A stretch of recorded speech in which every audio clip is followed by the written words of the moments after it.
iseng-iseng ya gue cari beberapa sumber kekayaan presiden-presiden kita ya, dan beserta anak-anaknya.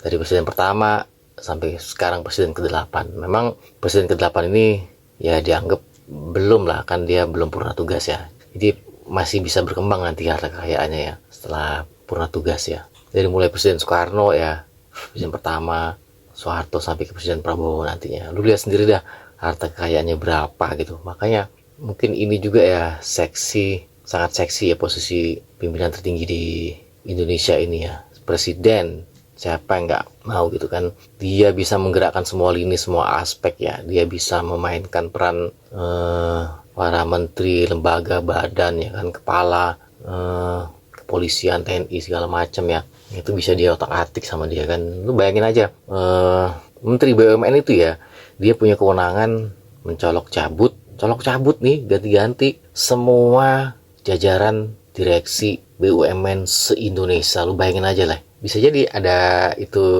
terselubung ya transaksi.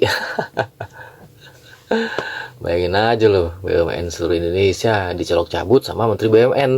Menteri BUMN-nya di atas kewenangan presiden menggantinya juga. Aduh, itu yang paling.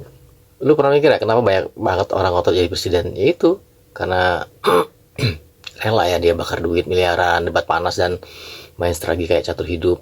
Ternyata memang jawabannya kaya, karena jadi presiden tuh real. Lebih real lagi anak-anaknya. Ya kan, kita mulai dari Soekarno, presiden pertama kita, hidupnya sederhana banget. Gak punya rumah pribadi, bahkan disebut presiden termiskin. Tapi lihat anak-anaknya. Sekarang ada Megawati dengan kekayaan hampir 200 miliar. Cucunya juga punya puluhan miliar. Keturunan Bung Karno tuh sekarang tuh auto naik kasta bro. Asik. Lalu lanjut ke Soeharto ya. Ini mah udah kayak bos besar, orde baru. Harta kekayaannya ditaksir bisa tembus 500 triliun rupiah. 500 triliun, bayangin aja. 500 ribu miliar ya. Setara dengan itu 500 ribu miliar. Anak-anaknya hidup kayak sultan. Tommy Soeharto bisa tembus 12 triliun. Nanti bisa dilihat di tabel yang udah gue rangkum ya. Itu kan Bambang dan Sigit sama-sama punya triliunan rupiah. Udah kayak konglomerat kelas negara sendiri. Waduh. Habibie nggak main juga nih. Kekayaan pribadi hampir 1 triliun. Anaknya Ilham megang bisnis sampai 5 triliun lebih. Teknologi jalan, duit ngalir. Sekarang Gus Dur. Nah ini unik. Presiden Gus Dur ini paling low profile. Hartanya cuma 39 miliar ya. Kecil banget ya untuk ukuran presidennya. Anak-anaknya juga hidup biasa aja. Salut buat kesederhanaannya. Dan memang nggak kedeteksi juga ya anak-anaknya, karena mereka juga bukan pejabat publik yang tidak wajib untuk melaporkan LHKPN ya. Kemudian Presiden Megawati, presiden perempuan pertama, sekarang punya kekayaan hampir 200 miliar ya.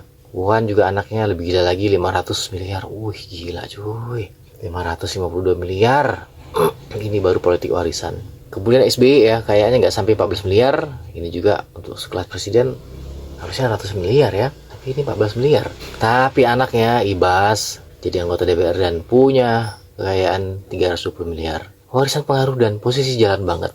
Presiden ke-7, Jokowi presiden merakyat katanya. Tapi jangan salah, kekayaannya tembus 105 miliar. Wah, ini.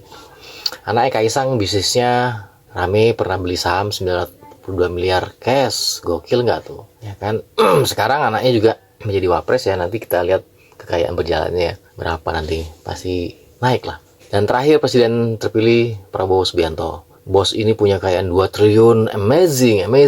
Tapi ini memang sudah lama ya, karena dia juga jadi pejabat publik lama ya kan, menantu presiden ya. Belum lagi kekayaan anaknya Didit, mesti nggak ada data resmi, udah jelas hidupnya jet set banget. Desainer internasional, nongkrong di Paris, naik mobil miliaran. Ya kalian lihat sendirilah di tabel rangkumannya ya, kekayaan presiden kita ya. Heran atau wajar? Silakan nilai sendiri.